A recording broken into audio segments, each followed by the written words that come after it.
Legislativo, ejecutivo, judicial. ¿Y eso qué falta? El cuarto poder.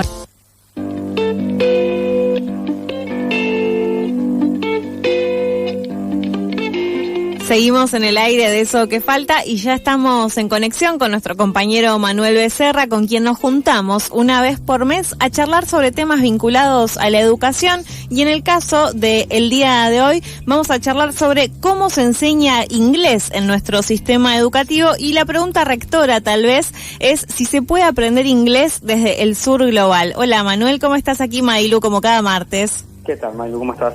Muy bien, ¿vos? Bien, todo bien. Bueno, contanos un poco a partir de qué surge la charla del día de hoy. Bueno, esta charla surge a partir de la nota que tenemos ahí publicada, que es de Jasminada, una profe de inglés de Mar del Plata, que labura en la Universidad de Mar del Plata, y bueno, pone sobre el tapete algo que es poco conversado, me parece, fuera de los círculos de la gente que se dedica a la enseñanza del idioma extranjero en general, no solo inglés, sino francés también, que se enseña mucho en las escuelas de Argentina, que es, o sea, como que la idea de la enseñanza del inglés sobre todo, y el francés, está toda una cuestión muy utilitaria, ¿no? Como el inglés es un poco el idioma global, a partir de la colonización inglesa y después, bueno, con la hegemonía de Estados Unidos, se ha transformado justamente en la lengua en la que nos podemos comunicar sin demasiadas dificultades entre todos los países del mundo. Queda la idea de que se enseña inglés en la escuela porque justamente es esa lengua global, ¿no? Y nada más, y es una cosa muy, como te digo, utilitaria para conseguir un trabajo, cuando al hacer eso, digamos, se pone como una especie de velo sobre todas las implicancias y la historia que tiene eso, ¿no? Justamente, bueno, ahí Jazmín lo que hace es rastrear un poco esa pregunta de cómo es que se fue transformando justamente la lengua global. Estos son procesos históricos que arrancan con el crecimiento de Inglaterra, de Gran Bretaña como potencia en el siglo XVIII-XIX, y después obviamente empalma con Estados Unidos, y ponen, digamos, también un velo sobre las resistencias que se ocasionó en lugares como la India, en muchos países de África. También naturaliza el hecho de que en América, por ejemplo, hablamos los idiomas oficiales de los países americanos son europeos, digamos, son francés, inglés y castellano.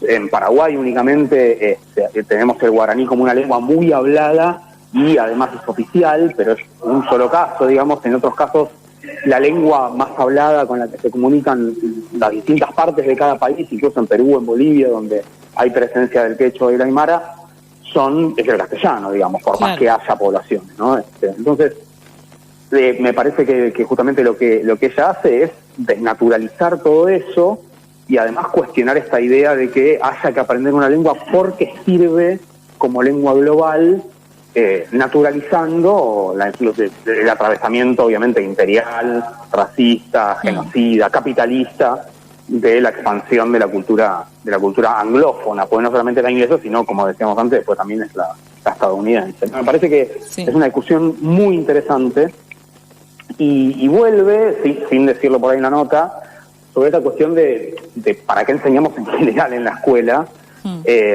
y que con los idiomas extranjeros está como muy anclado en esto de, bueno, para conseguir un mejor trabajo, como una especie de cosa del currículum, pero que también tiñe al resto de las materias, y pone muy en offside a materia como historia, por ejemplo, o materias como, las materias humanísticas y sociales, sobre todo, que bueno, al final, ¿para qué me sirve aprender historia para la vida? En términos de, para ponerlo en el currículum, digamos, y para conseguir un trabajo. Bueno, no, para eso no te sirve, pero sí sirve para otra más cantidad de cosas, para la que también sirve aprender inglés, que es esta otra forma de comunicación, asomarse a una cultura diferente, asomarse a un entramado histórico muy diferente, y me parece que ahí hay como algo muy interesante para conversar, no solo entre profes de idiomas extranjeros o inglés, sino hacia el resto, ¿no es cierto?, de los docentes. Me parece como muy interesante como planteo, como problema. Obviamente no es original de ella, por supuesto hay mucho acá, hay mucha biblioteca escrita respecto de esto, pero bueno, como para plantear la discusión me parece como muy interesante. Sí, me parecía súper para empezar a reflexionar, ¿no? Como esto que ella pone de a más de 50 países en el mundo se les ha impuesto el inglés como lengua de iure, ¿no? Como la lengua que se utiliza para las cuestiones formales, ¿no? Del Estado, a pesar de que en esos países no sea el inglés la lengua que se habla, digamos, en el común y corriente de las personas que lo habitan.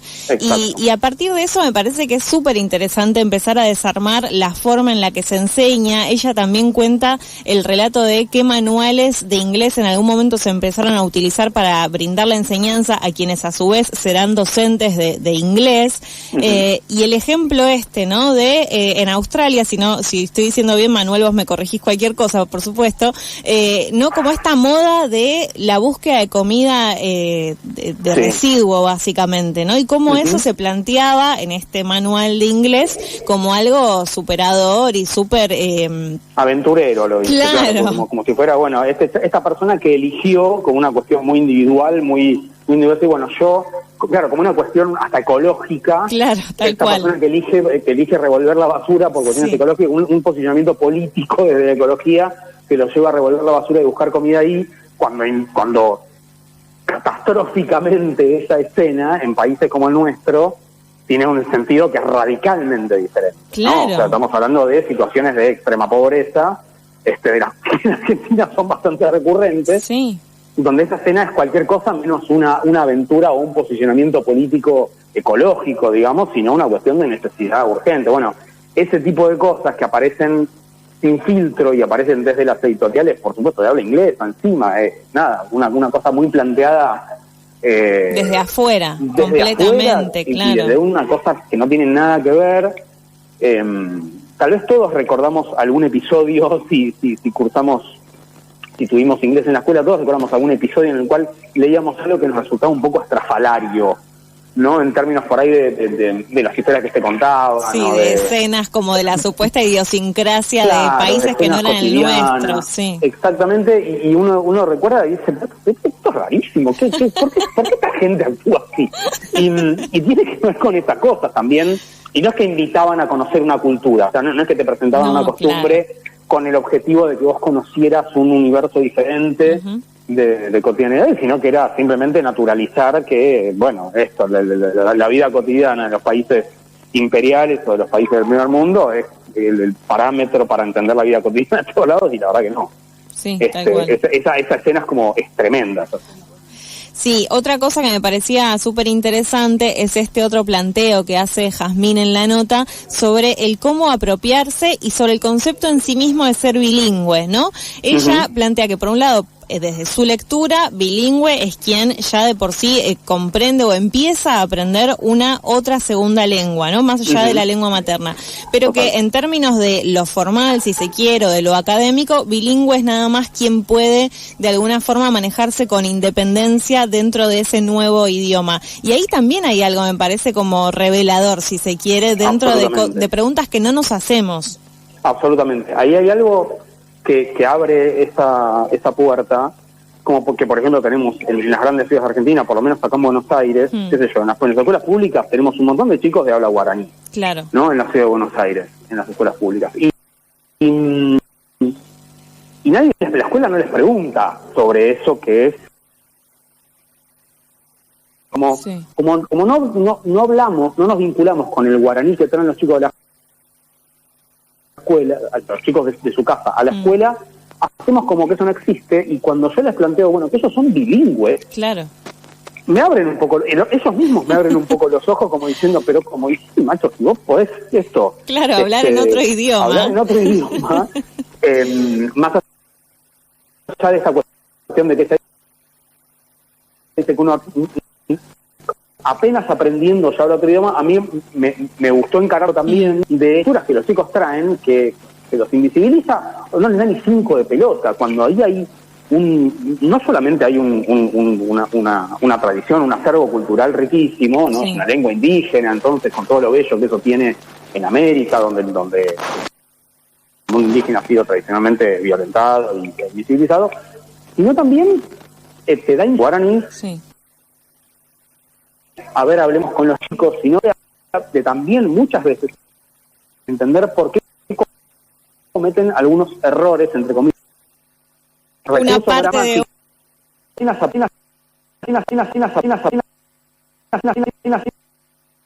Esto lo lleva, por ejemplo, a que en general les cueste poner los plurales.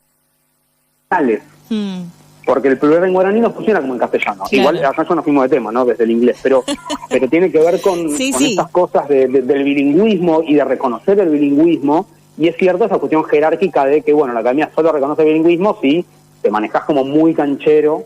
Claro. Porque también hay escenas, qué sé yo, uno, hablo por mí, por ejemplo, que estudié inglés hace 1000 años de manera formal, y después el mantenimiento fue justamente a partir de consumos culturales, de mirar tele y de mirar series.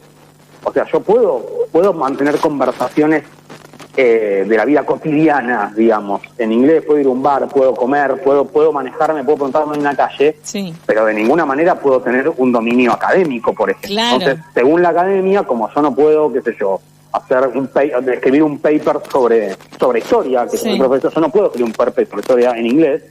Como no puedo hacer eso, yo no seré bilingüe, pero yo después voy a Estados Unidos, a Inglaterra, y me puedo manejar de manera más o menos sencilla. Entonces está buenísimo eso de reconocer distintos grados de bilingüismo.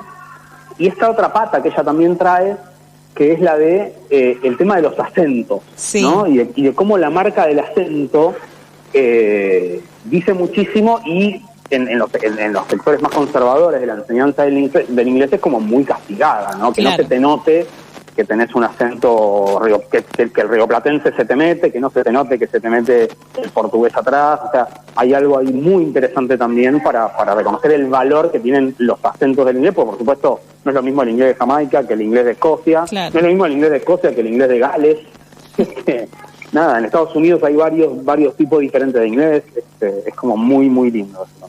Sí, el planteo de ella de apropiarse del idioma también es una forma de independizarlo en algún punto, total, ¿no? Y decir, lo entendí tanto y tan bien de alguna forma que lo puedo trasladar a mi propia cultura, a mi propio idioma, ¿no? Y hacer ese mix que decías antes, ¿no? Como con el ejemplo del guaraní y el castellano, y que eso también sería súper válido que empecemos como a llevarlo a la práctica dentro de las aulas y en la vida en general, ¿no? Porque también esto que decías, ¿no? De viajando por ahí, uno, claro, no es que habla, digo, quienes tenemos alguna formación de más allá de algún curso de la escuela o de lo que sea, cuando estás viajando, a menos que lo tengas súper incorporado con una formación muy estricta, uno habla medio como puede y como le sale, y súper mezclando con nuestro rioplatense ahí muy matizado, ¿viste? Entonces tal cual, es como hay que intentar ver de qué forma logramos desarmar un poco esa enseñanza tan jerárquica del inglés. Totalmente, de jerárquica muy estandarizada, ¿no? Y de un estándar que en realidad